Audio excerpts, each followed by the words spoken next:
Today, I sit down with my amazing cousin, Amanda Fraioli, to discuss ADHD in adults. It's currently estimated that 8 million adults are currently diagnosed with attention deficit hyperactivity disorder. Today, Amanda is here to prove that this diagnosis is only a deterrent if you allow it to be. Amanda is the embodiment of what it means to own it, as Amanda has turned her diagnosis of ADHD into a source of absolute empowerment. In an effort to make this podcast more accessible, I encourage you to check out the description. We have timestamps for particular sections that you may find of interest.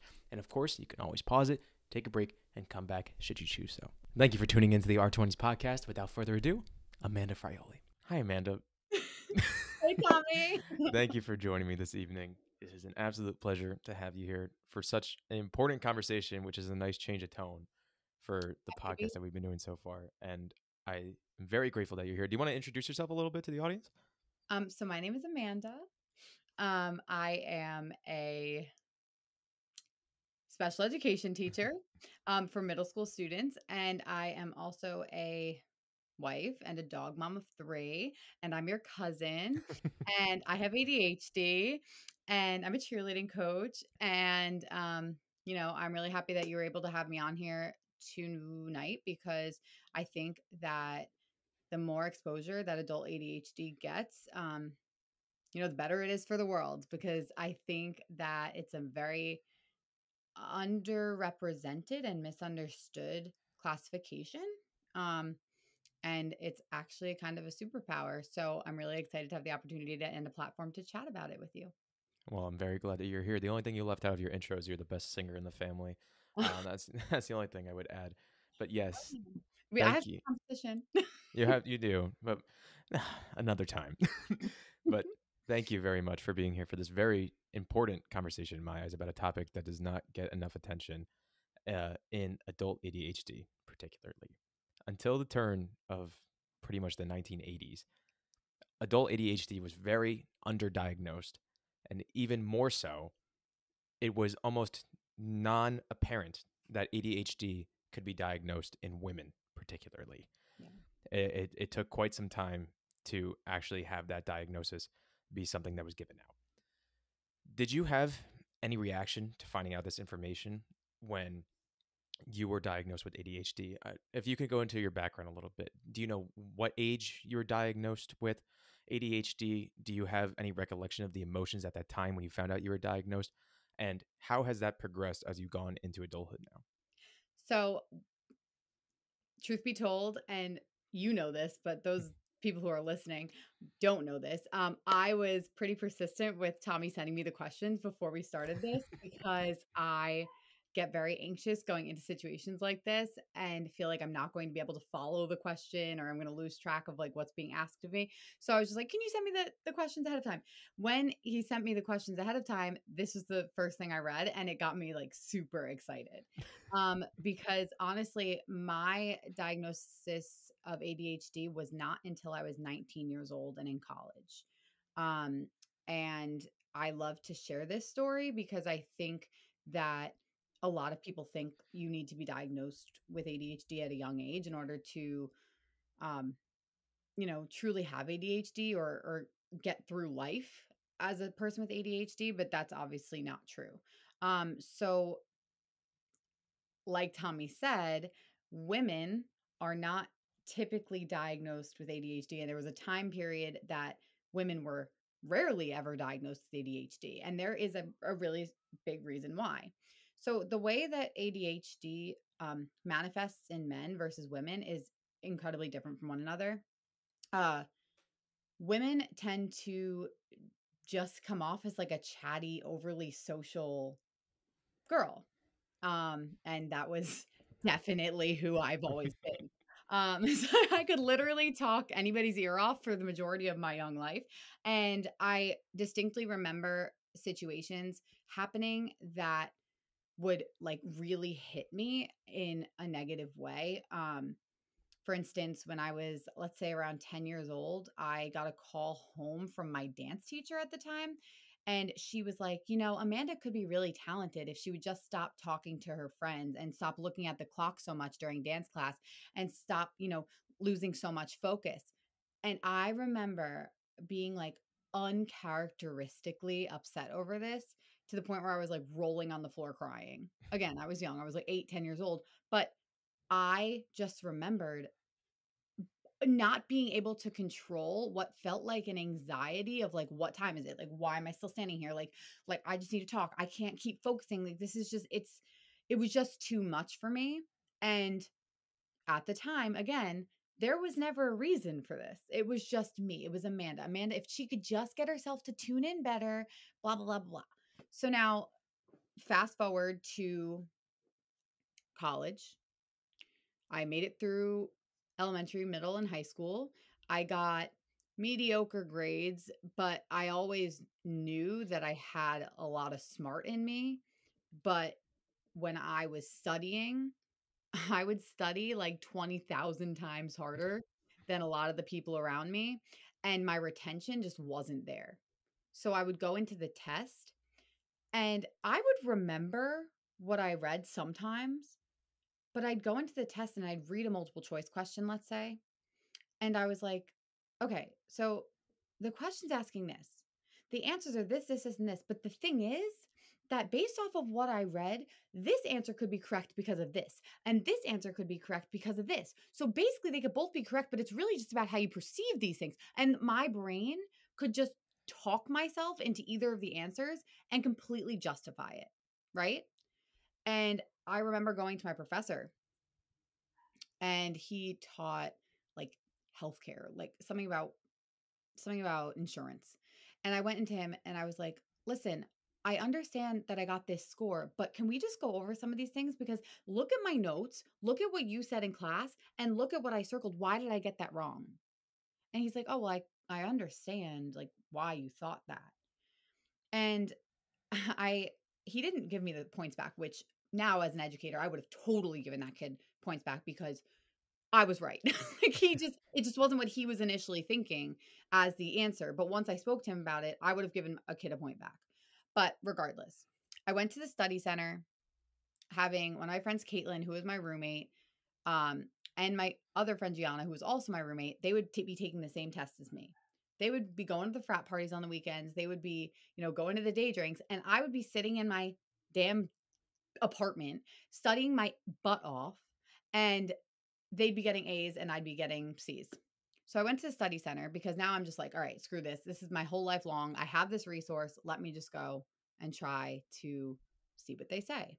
I went in, I handed this woman a packet probably this big of papers that I had obtained over a few tests. They had charts, color coding, written and rewritten, memory, fill in the blank, guided notes, blah, blah, blah, blah. The woman looked at my notes and said, sweetie, I think you've exhausted everything I was going to tell you to do. You should be going and getting a psychological evaluation and tests and screened for learning disabilities and ADHD. And I called my mom and I told my mom. And I think this was the first time that my mom had ever kind of accepted this and said, all right, I'll find somebody there. And if that's what they're saying, you've truly exhausted every option at this point. And she sent me off. And little did I know, I was diagnosed with ADHD, I guess moderate ADHD, and acute anxiety disorder or acute panic disorder, mild reading comprehension, and mild math learning disability. Now, I think there's a reason for these things, and I think they're all associated with my ADHD diagnosis, but that's how it turned out. The big thing to unpack there is the wide array of ways that ADHD can express itself. Mm-hmm. Every single person's experience with ADHD is not going to be like someone else who's experiencing ADHD. It's the hardest part to try to communicate with people who don't understand. And with ADHD, it's important to acknowledge there's misconceptions and there's stigmas. Mm-hmm. I think it's best to start with the misconceptions, where you'll have people in your life who will say something along the lines of, oh, I'm so unorganized too. Or, I'm really bad at time management. I think I'm ADHD. And I appreciate someone trying to connect with someone who truly does have ADHD, if that's their goal. Mm-hmm. But I do think in a way that it's almost demeaning a little bit when you try to say that oh, you are forgetful in your everyday life, and yeah, you have trouble remembering where your car keys are sometimes. That's not the point. Where from every single account of ADHD that I've read, the people that have this specific symptom, I don't even know if that's the right term to use, this specific symptom of ADHD that you just described it so well. You're actively trying so hard, and you're focusing, and you feel like you have done everything that you need to do, and then at the end of the day, it's just like, what just happened? Mhm. Um, it's a phenomenon that I have been reading heavily about since you recommended that we have this conversation. And it's something that I've been diving into really deep, and something I want to continue to understand, because I think it's key. We get so short tempered sometimes with people in our life who are going through this, and we don't understand that there's nothing as of now that they can do to completely cure this that is going on. Um, and it's that wide array of symptoms that could be going on with ADHD. You still have people that don't even understand that it's not called ADD anymore. It's strictly ADHD, and it's either you're diagnosed with the hyperattentive side of ADHD or you're not. Right. There's so much that needs to be communicated and so much education that needs to be had, but you can't always convey it to everyone. You can't sit down for 30 minutes or an hour with everybody and talk about what's going on. Mm-mm. So, what have you done in your personal life to kind of combat that frustration that might come along with people in your professional life, people in your personal life, anyone that you meet where they might not understand what's going on, but you have to do your best to try and convey it and try to overcome anybody who is ignorant to what might be happening? So it's a great question. I guess first thing is that I'm kind of a chronic oversharer. So I just most of the time try to express the reason behind like the method to my madness, or the reason behind, what is making something occur in that moment. Like sometimes I feel my face like making a face and Yeah. I'm like, I'm so sorry. I feel my face right now. I just want you to know I'm looking at you like this because I'm processing every word you're saying. And it's like, I try to be very expressive because I have the ability of being very expressive, which is something that is honestly one of those superpowers that comes with my ADHD. But I think the people who want to empathize with you do, and the people who don't. Yeah. And I think what, I've come to realize in life and throughout life is that the people who are willing to get to know a person for who they are the people who you want to keep in your corner, right? Yeah. Um, and I think a lot of the time people do feel that individuals with ADHD use that as an excuse. But the truth of the matter is, it isn't. And it's just a reality. I also think, kind of to your point about people try to empathize with the fact, or try to relate to you by throwing out things that they also do that could be ADHD symptoms. I think it's important to note that like there are, I think, 14 different components that you need to fit in order to be officially diagnosed with ADHD. I don't really know those off the top of my head, but it's a list of 14 different things. And the things that you were expressing before, like difficulty with organization, losing track of your keys, things like that. Like there are individual things called executive functions, and a lot of people struggle with executive functioning skills like time management and task initiation or organization. There's a long list of executive functioning skills, but I think what people don't understand is that when you have ADHD, it's a lot of those things, Yeah. right?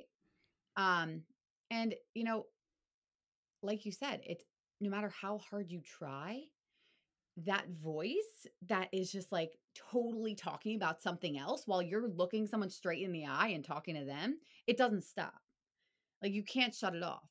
And for some people it's just the internal thoughts. For some people it's, the bird flying outside the window.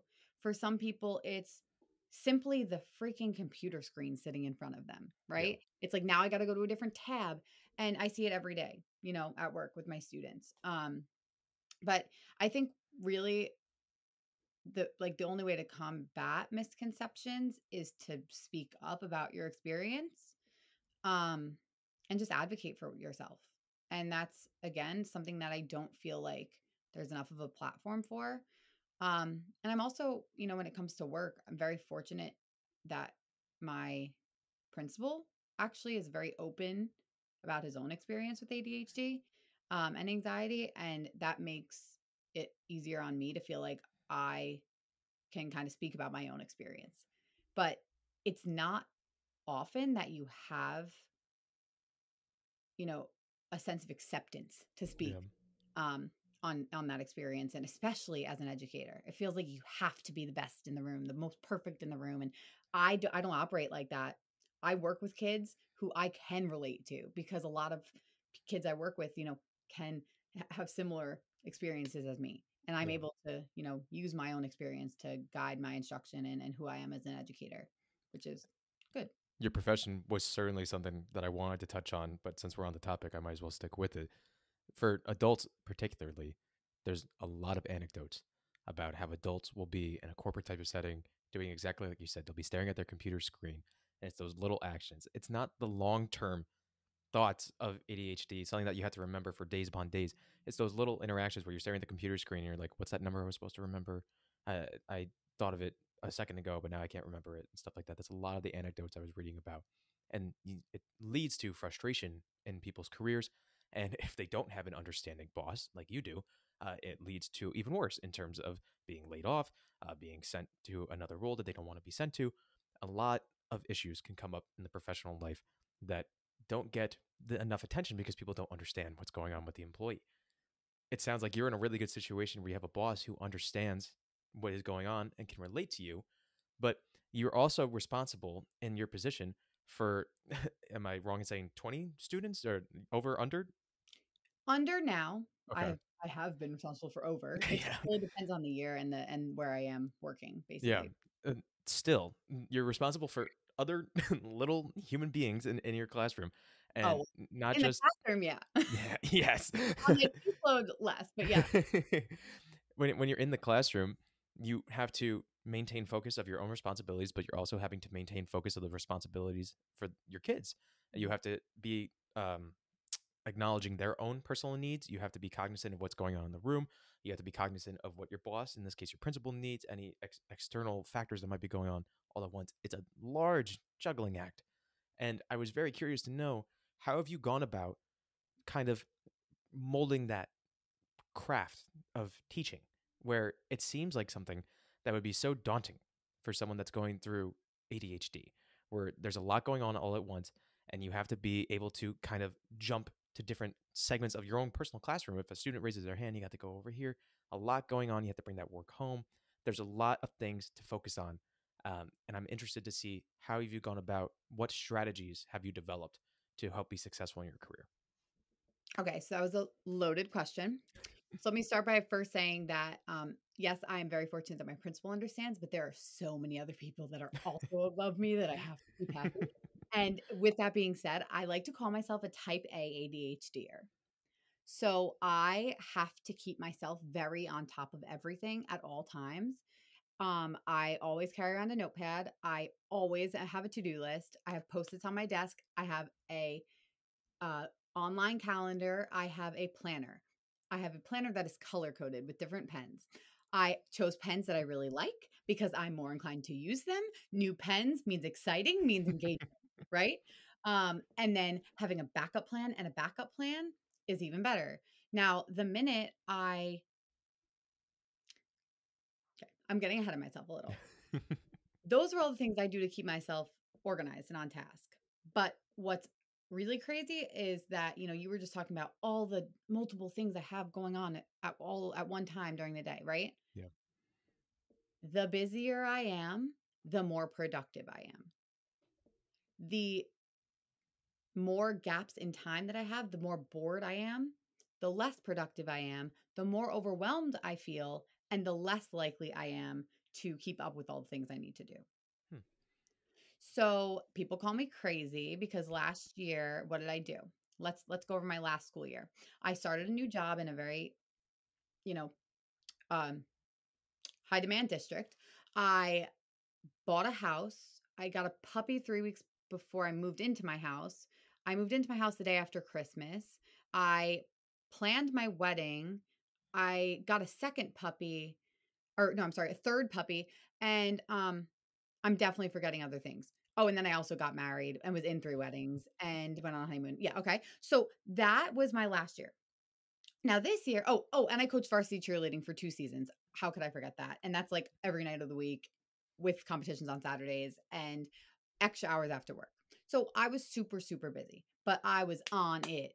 Everything was done. I rarely ever felt panicky. I felt very kind of on top of the world. Like I knew what I was doing. I was confident. I felt reassured. I didn't feel like I was forgetting to do anything because there was no lag time. Now this year, no longer planning a wedding, already am married, have my 3 dogs, they're all settled in, have my house, always looking for the next project, still coaching cheerleading and still have my job, but I'm like, "Oh my god, every time I sit down at my desk and I don't have something crazy to do, then I'm like, what am I forgetting? Like, what am I forgetting?" You know? Yeah. So I don't know. I think that for me, I manage the busier I am. So I chose this profession because it's supposed to be a profession that is, you know, high what word am I looking for? Like Kind of high octane, you're always moving around. the the crazier the better. Yeah. The more fires there are to put out, the more successful I am, which is crazy and sounds a little bit ridiculous, but I view my ADHD as, like I said before, a superpower. Hmm. And with this superpower comes the ability to pay attention to so many details all at once. And when there's 7 people who are ready to ask a question, or, that person's hands up, what that person just smacked a kid in the head, like I'm seeing all of it. And, I'm also successfully having a conversation over here. But, I might need you to repeat what you just asked me if it made sense when you were reading it out loud because I was looking at this, but that was more important in that moment. Yeah. And, I also think that something else that really helps me in my field is, and this might be a question that you have coming up, but in my field, obviously, of education, I personally don't feel like teaching content is the most important thing. I think that education needs to start with empathy. And a lot of the time, there is like another misconception that individuals with ADHD might lack empathy. Because we're impulsive, we can cut someone off. A lot of the times, a way of relating to others is by, like you said, like sharing your own experience that you feel like is comparable or made you feel the same way as the person is feeling in that conversation. And I think what people don't realize is that individuals with ADHD can sometimes feel to a level of actually feeling your feeling. And they know that you're feeling that way long before you are expressing it. And they're probably able to understand why and like pick up on why. I don't know why. Don't ask me how this happens. It's just a thing. A lot of the time, individuals with ADHD, like they know what you're about to ask them before you ask them it. This is something that I experience a lot, and I don't know why, but in my career, I am often able to identify the feelings of my students and sometimes really just kind of have an advantage on how I'm going to deal with um that emotion that's about to pour out of a kid or a coworker or just anyone, and I'm able to like come up with a really fast acting um plan, or even when I'm about to start the year and I know a kid is one way, but I know that that's not how the kid's actually going to be, and I'm going to do everything I can knowing what they love to build a relationship with them right off the bat, and it works. Hmm. And I genuinely think that's a product of that ADHD misconception of lack of empathy and hyper, or not hyperfixation, but like easy distractibility. Yeah, sure, I'm easily distracted, but I know everything that's going on around me in that moment. So I don't know. I hope that answered your question. Absolutely. And the one word that I loved in that answer was superpower, Mhm. where you'll hear someone gets diagnosed with ADHD, and you might even feel this internally if you're being diagnosed, that you feel it's the end of the world, that there's something wrong with you now. And now you're at a detriment to the rest of the world. The rest of the world is going to get ahead of you now, and now you have to deal with something that the rest of the world is going to frown upon and look down upon you. That is not the case. Where I have read many anecdotes that are very similar to what you just described, that there's again misconceptions around what goes on with ADHD, where maybe you might be doing something that isn't stimulating for you, like taking that test, sitting in a classroom, learning something that you have no genuine care for. When you're doing something that's really stimulating and those dopamine receptors are firing off in your brain, the hyper focus Mhm. is unlike anything else that can be described. I've seen it multiple times throughout the stories that I've read. There are people that can be hyper focused for 8 to 12 hours nonstop, just being hyper focused on what they're doing because they're in love with what they're doing and it's stimulating them.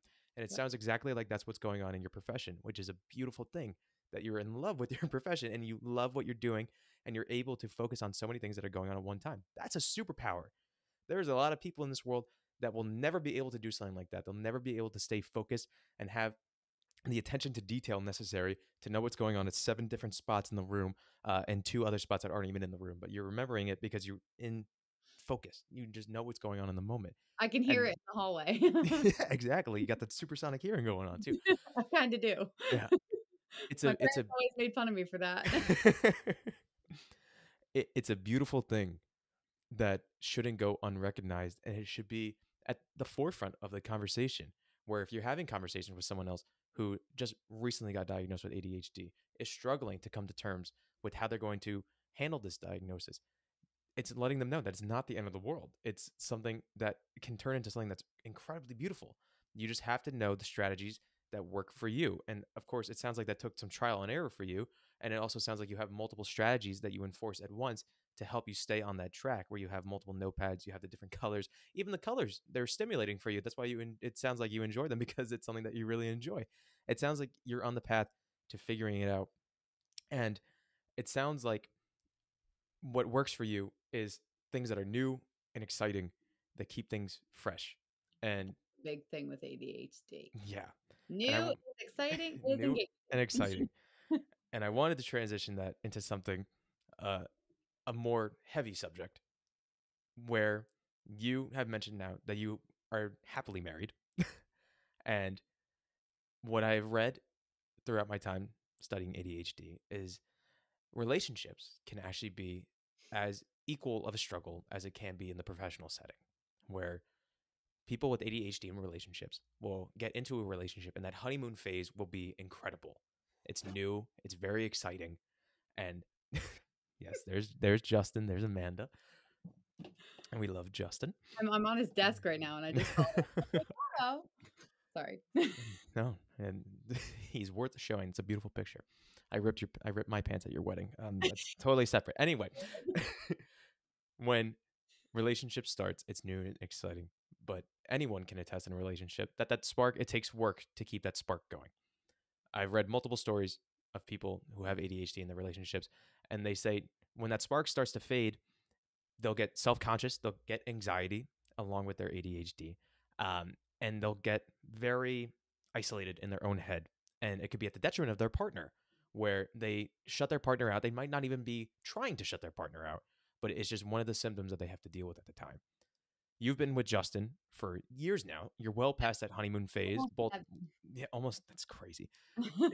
You're well past that honeymoon phase, both in the initial sense of the beginning of the relationship, and you're well past the honeymoon phase now of your marriage. You've been happily married for 6 months now. Yeah. Yeah, Yeah, July 3rd, so yeah. yeah. You guys have clearly have something that's beautiful. It's amazing to see as an outside spectator, and I really want to know, how have you guys gone about communicating with each other, in terms of if there's any difficulties that arise from ADHD? What kind of support system does Justin give to you, and what kind of support system do you give to him? It's any relationship; it's mutual. It's not one-sided. So I'm very interested to hear if you're willing to share the more intricate side of your relationship and how you've gone about kind of building up this support system. So let's see what I can tell you without him killing me.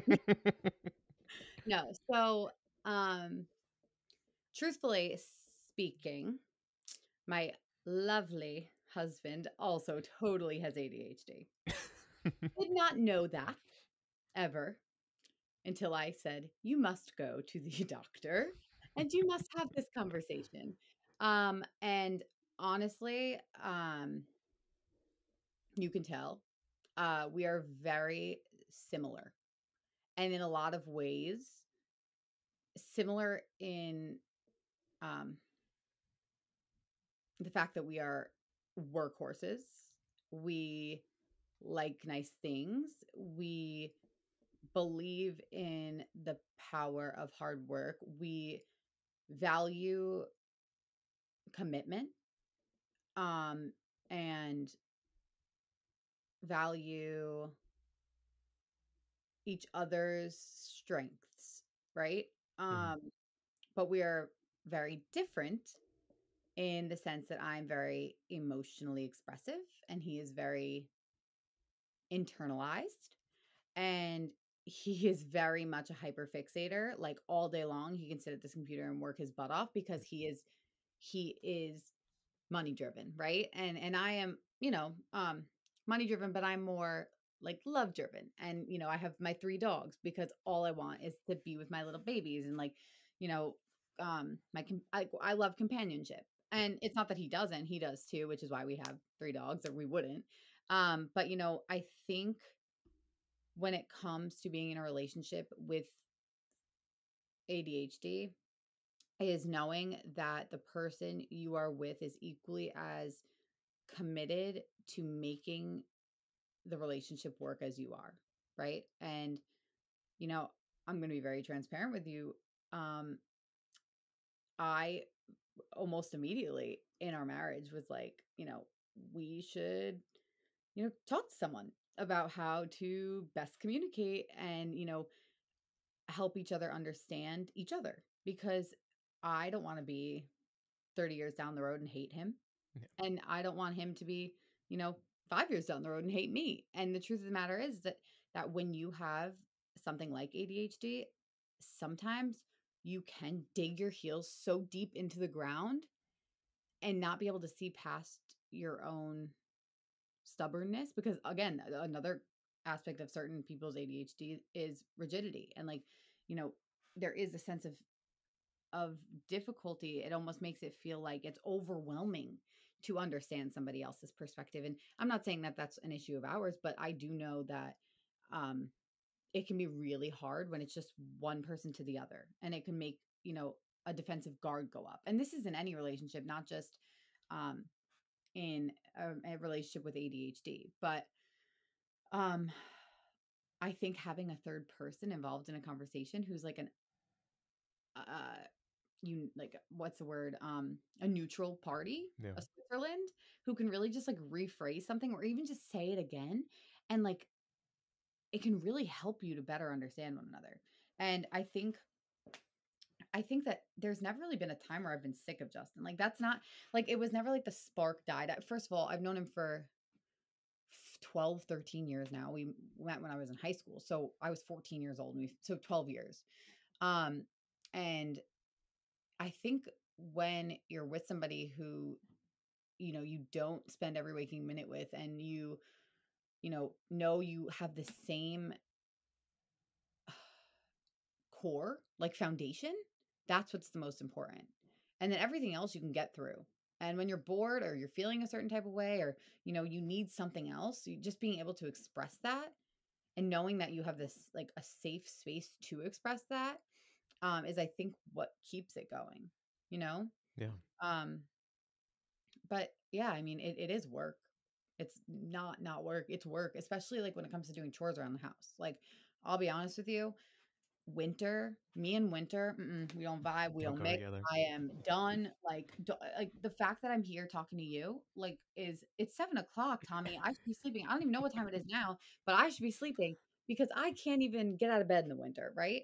Yeah. So when it comes to chores around the house, it's like he needs to understand um that I am not going to be the best housewife in winter, and like I'm not going to be as clean or as laundried, put away driven. And I also, a component of my ADHD that a lot of people I think experience, but not everyone understands, is I need something called body doubling when it comes to something I don't want to do. So, what is body doubling? Like, literally, if I'm going to put the laundry away, I don't want to do that at all. I need Justin or Morgan or like to be here at my house and like be there with me doing it. Yeah. And that doesn't mean I need them to even put the laundry away with me, but I need them to just be in the room because it'll hold me accountable to doing it. And when we're running on such different schedules, which again, I'm still a cheerleading coach, so I'm working 7 a.m. to 7 p.m. some nights. When we're running on different schedules, like the last thing I want to do is go into my room and by myself and just start putting laundry away. No. Um, so I think it's like that having like reaching an understanding on situations like that is really essential. Because for me with the ADHD, it's not about the spark burning out. It's about like these stupid quirks that I have that aren't so superhero-y that can be really hard for people to understand. But I know just for the fact that like when I made a suggestion, like, we should talk to someone and he was on board with it and he showed up every time for it. And like, even if the conversations we have are hard, um, or we don't agree, like he shows up every time. And at the end of the call, like he makes sure everything's fine. And like, you know, it's a very mutual effort put in by both of us, and that's really what I think will makes a healthy relationship for anybody, but especially for a person like me who needs a little bit more understanding sometimes with the ADHD, if that makes sense. 100%. That makes sense. Oh my gosh, I'm getting a little emotional. I love that answer so much. Why? Uh, you know, I've never really been in a relationship at that extent, really at all. But every time I envision what a relationship is, I know you're answering the question in terms of ADHD in particular, but it just sounds to me that's what a relationship should be at any level. When you're with the right person, you have that same core, like you talked about. You both have the same values, and you acknowledge that there are those little quirks. And you just said that those aren't superhero-y, but every superhero has their quirks. Hmm. Spider-Man's got his quirks. He's like a little quirky, nerdy kid. I mean, he still saves the world every now and then. It's normal to have some well-roundedness to your character. You can't just be one-dimensional. It's a beautiful thing to hear that you both support each other so heavily, and you understand that you're not perfect people. None of us are. And instead of resorting to getting angry at these little quirks or trying to change the quirks from each other, you acknowledge them and you work to find the best solution to either work around them or support each other. And being mature enough to go to an external voice to kind of moderate that situation, that's strength at its core.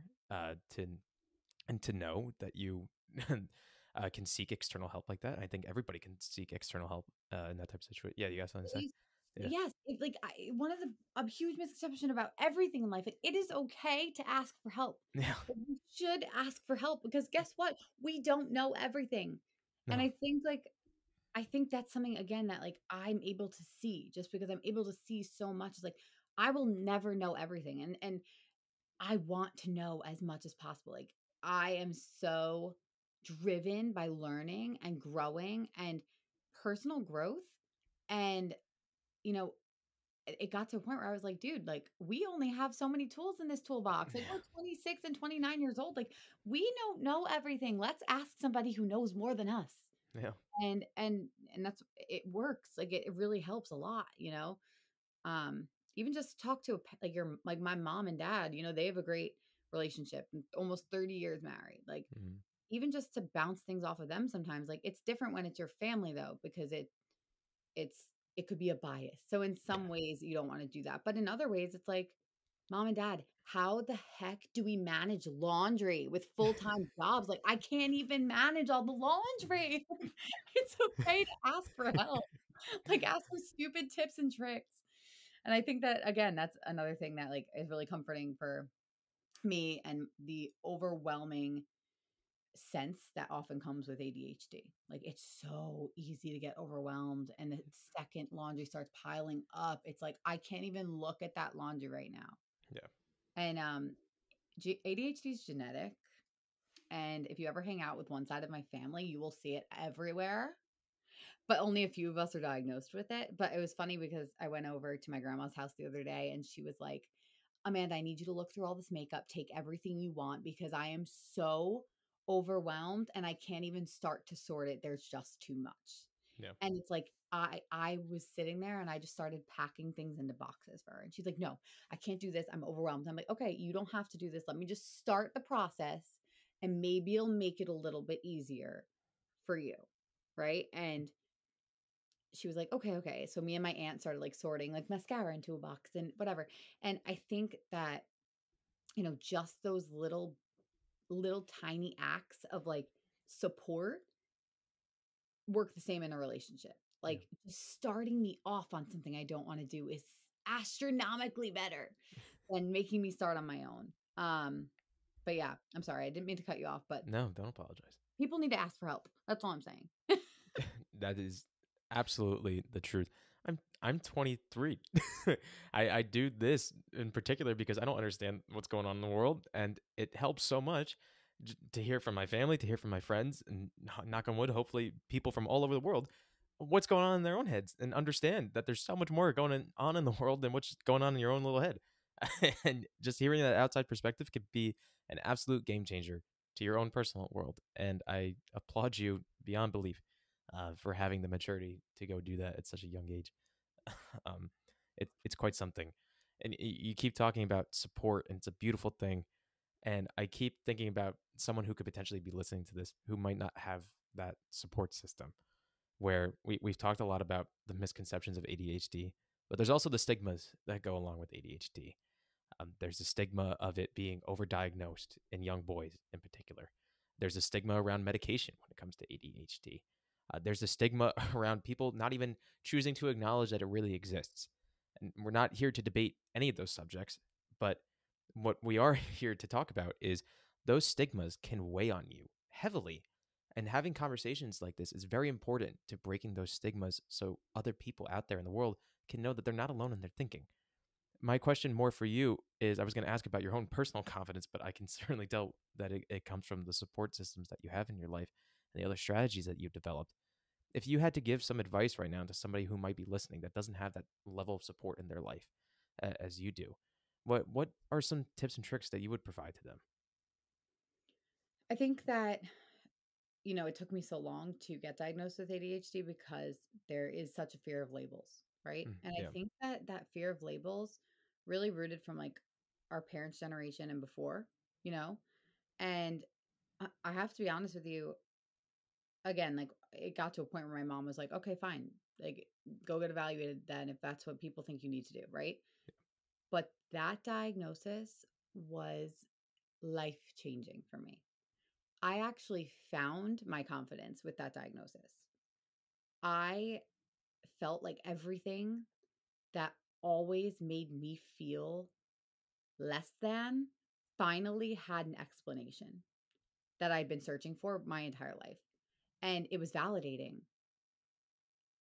And I think that that's really what gave me the confidence. And of course, I have my support system, and, I don't ever take that for granted. But that validation of that diagnosis was meant more to me than I think anything ever could. Right. Um, there are stigmas. I don't I just am so above the stigmas at this point. Like, I have reached a point where, like, for me, it's I changed my mindset. I was like, sure, I have ADHD. Let watch all that I'm going to be able to achieve with ADHD. Watch. Like, watch me grow. Um and just setting goals for myself and reaching those goals is what shifted everything for me. Like when I was in college and I got the diagnosis, okay, I'm going to graduate. Watch, like I'm going to graduate with this. I'm going to go on. I'm going to get a job. And then I went and I got my master's, and then I went and somehow got some guy to marry me. Like, like these are all things that like I bought a house at 25 years old. Like I had 3 dogs by 26. Like these were things that my little self could only dream, but all I could see was the fear and the anxiety and the insecurity of all the things that I was feeling inside, like attentionally. And like sitting in a chair all day in school, like why did people have such an easy time taking tests? Why do I have to sit here all day? Look at me right now. Like I'm sitting with my knees up because it's just like I never could sit straight in a chair. I always was bouncing my legs. Like all of these things, it clicked when I had that diagnosis. And you know, you are literally able to do anything. And sometimes all you need is that diagnosis, because it's going to then open doors for you to figure out the things that are going to actually help you be successful in your own shoes. You know what I mean? And I think it's like become my life mission at this point now to help kids who are wearing the same shoes as I am in their own way find their path and find, you know, who they are and how to be the best version of them, and also giving them a support system. Like that's all I want to do for my students. You know, like, yeah, sure, we want to achieve those goals. Yes, I will help you achieve those goals. But like their personal goals are different than the goals I have to track, you know? But what I want them to take away is that I'm here to help them achieve their goals. I'm here to help them get through the barriers that they're faced with, whether that be emotional or like learning disabled or ADHD, whatever. Like I've channeled my own experience and my own frustrations and my own difficulties into a career that I could help others through those same situations. And that's really more than anything else, being somebody else's support system and getting that diagnosis and helping myself out of it and now being able to help other people out through theirs. That's really what built my confidence more than anything at the end of the day. But again, that's modeled after a support system that I was so blessed to come from. Thank you once again to Amanda for joining me for today's conversation. You know, I've been doing these initial interviews with family and friends, and it's just another reminder today that you always think you have a good connection, but you can always go one level deeper. And today was really special. And I hope you had the same kind of takeaway from being able to listen and watch today. As always, thank you for tuning in. It is such a privilege to be able to put this on for all of you, and I can't thank you enough for taking the time out of your day. If you're listening on YouTube, Spotify, Apple Podcast, please follow along and leave a rating. It's the best way that we can help grow the show and help give even more incredible guests a platform to come and share their stories. Once again, such a privilege. I'm so thankful to be able to do this. Until next time,